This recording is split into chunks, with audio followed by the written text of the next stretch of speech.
Hello नमस्कार दोस्तों। मैं अमित गोस्वामी आप सभी का हमारे यूट्यूब चैनल पर स्वागत करता हूँ। बात करेंगे रेलवे असिस्टेंट लोको पायलट 2024 की जो वैकेंसी आ रखी है उसके फॉर्म आपके फिल अभी किए जा रहे हैं। तो जिन्होंने फॉर्म फिल कर लिया है तो उनके लिए तो कोई बात ही नहीं है, लेकिन जो फॉर्म फिल करेंगे या जिनको जानना है कि सेफ जोन हमारा कौन सा हो सकता है, हमने जिस जोन से फॉर्म फिल किया है वो हमारा सही है या वहाँ की कट ऑफ हाई जाती है, किस जोन में कितनी वैकेंसीज के आधार पर आपकी कट ऑफ रहेगी या फिर वहाँ पर हाई कट ऑफ रहती ही है, किस जोन में सैलरी का भी हम यहाँ पर देखेंगे कि किस जोन में कितनी सैलरी यहाँ पर हमारी बन सकती है। तो एक एक पॉइंट हम यहाँ पर देखने वाले हैं। और जो ये एग्ज़ाम देने वाले हैं उनको एक बात क्लियर होनी चाहिए कि सबसे पहले आपकी जो मोस्ट इम्पोर्टेंट थिंग है वो है आपकी तैयारी। फिर आप चाहे किसी भी जोन से फॉर्म फिल कर लीजिएगा, आपका सिलेक्शन होना तय है। अब तैयारी अगर आपकी नहीं है और आप सेफ जोन ढूंढ रहे हो तो ये आप मान के चलिएगा आपकी तरह पता नहीं कितने लाखों छात्र होंगे जो उस सेफ जोन से ही फार्म फिल करेंगे और वो सेफ जोन फिर आपका टफ जोन बन जाएगा। जब एक ही जोन से दुनिया भर के फॉर्म अप्लाई हो जाएंगे तो वहाँ की कट ऑफ तो ऑटोमेटिक हाई जानी ही है। इसलिए मेरा तो ये भी कहना रहेगा कि अगर यूट्यूब पर हर कोई किसी एक जोन को सेफ जोन बता रहा है तो उस जोन से तो आप फॉर्म फिल ना ही करें, क्योंकि सभी उस जोन से फॉर्म फिल कर देंगे तो उसकी कट ऑफ तो हाई ऑटोमेटिक चली जाएगी। और दूसरी सबसे बड़ी बात यह है कि हमको देखना है कि वर्किंग और हमारे घर, क्योंकि आज आप सेफ जोन के चक्कर में कम कट ऑफ के चक्कर में घर से हज़ारों किलोमीटर दूर किसी जोन में आपकी जॉब लग गई तो वहाँ से आपको आने में काफ़ी दिक्कतें होती है, बहुत सारी परेशानी होती है। तो आपको यही रहता है कि फिर कि ये नौकरी मैं अब छोड़ ही दूंगा, ठीक है, कहीं और या कुछ और कर लूँगा। तो ये सारी चीज़ें, ये दिक्कतें हमने भी फेस की है, इसलिए आपको मैं बता रहा हूँ कि इन चीज़ों में आप न घुसे कि सेफ जोन कहाँ पे ढूंढना है। कोई भी और नौकरी करे, कोई भी जॉब करे, अपने आसपास के जो आपका जोन पड़ता है वहाँ पर उससे आप फॉर्म फिल करें। और ये जो टाइम आपके पास है, जितने भी दिन का जितने महीने का, वो आप अपनी तैयारी में लगाए। तो ये हमारा आप चार्ट कह सकते हो, जोन वाइज वैकेंसीज है असिस्टेंट लोको पायलट की। इस बार इलाहाबाद में पिछली बार जितनी वैकेंसी थी इलाहाबाद के अंदर उतनी ही टोटल वैकेंसी इस बार सारे आरआरबी के अंदर है। पिछली बार इलाहाबाद जोन के अंदर ही लगभग 4,000 4,500 वैकेंसी थी। और इस बार तो पूरे जितने भी सारे बोर्ड है सबको मिला करके 5,000 5,500 वैकेंसी आपकी है। तो मैं फिर वही कहूँगा आपको कि आपको ये देखना है कि आपके पास में जोन कौन सा है, उसी जोन से आपको फॉर्म अप्लाई करना है। क्योंकि इस चीज़ को हम भुगत चुके हैं कि अगर आप कम कट ऑफ के चक्कर में, सिलेक्शन के चक्कर में आप है नॉर्थ इंडिया के, फॉर्म फिल कर दिए आपने ईस्ट में या साउथ जोन से, तो वहाँ से आने में आपको इधर बहुत भयंकर दिक्कतें आपको आएगी। घर की याद आएगी, ड्यूटी करने में मन नहीं लगेगा और दुनिया भर की चीज़ें। छुट्टी आपको नाम मात्र को मिलती है, एडी चोटी का जोड़ा आपको लगाना पड़ता है तब जा कर के आपको छुट्टी यहाँ पर मिलेगी। ये सारी चीज़ें हैं। तो इस चक्कर में आपको नहीं पड़ना है कि सेफ जोन में ढूंढता हूँ, यूट्यूब पर सर्च करता हूँ सेफ जोन, जो सेफ जोन बताया जाएगा उस पर मैं फॉर्म अप्लाई कर दूंगा। नहीं, आपको ऐसा नहीं करना है। और अगर किसी को अपने आप पर डाउट है कि नहीं भाई मुझे तो सेफ जोन ही ढूंढना है और जहाँ पर ज़्यादा वैकेंसी होगी वहाँ की कट ऑफ कम जाएगी, ऐसा बिल्कुल भी नहीं है। कोई भी एक्सपेक्ट नहीं कर सकता कि कहाँ की कट ऑफ ज़्यादा है कहाँ की कम।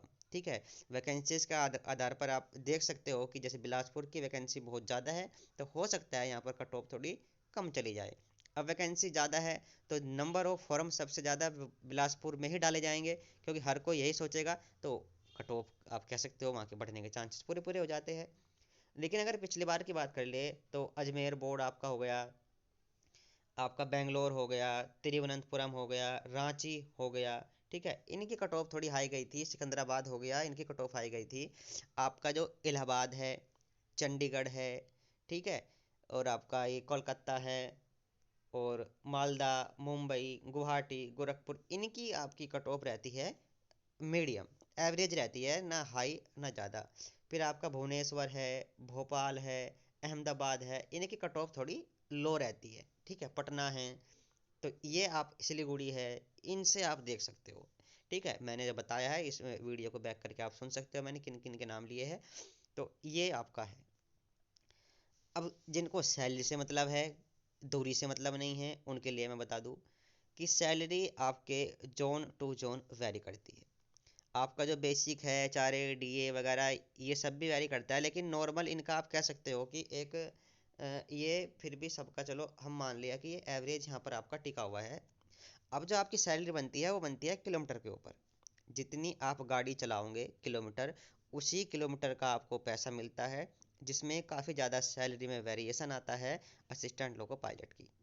अब कोई जोन आपका ऐसा है वहाँ पर गाड़ियाँ काफ़ी कम हैं, तो किलोमीटर आप कमा नहीं पाएंगे, तो आपकी सैलरी वहाँ पर थोड़ी कम ही बन पाएगी।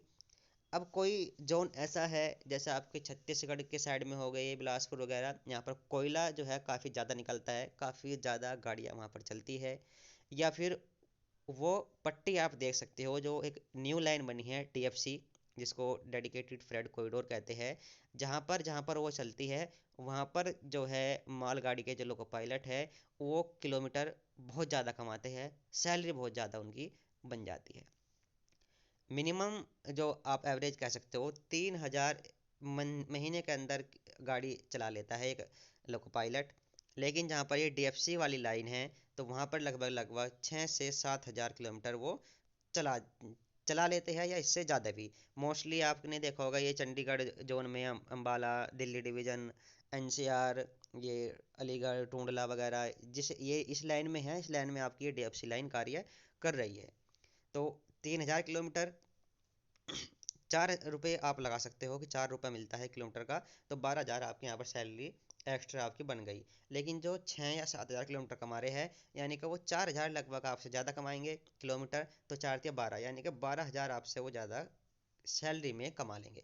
तो ये चीज़ भी आपको, अगर आप देख सकते हो कि हमको सैलरी के आधार पर भी देखना है, तो वो जोन आप चुने, वो चीज़ें सर्च करें कहीं पर भी कि गाड़ियाँ सबसे ज़्यादा कहाँ पर चलती है, मालगाड़ी। ठीक है। और मोस्टली अब गाड़ियाँ तो चलने लगी है, वो टीएफसी लाइन पर चलती है, डेडिकेटेड फ्रेट कॉरिडोर। तो जिन जिन क्षेत्रों से, जिन जिन बोर्ड से, जोन से ये डीएफसी लाइन गुजरती है, वहाँ से आप फॉर्म फिल कर सकते हो, अगर आपको पैसे ज़्यादा कमाने हैं तो।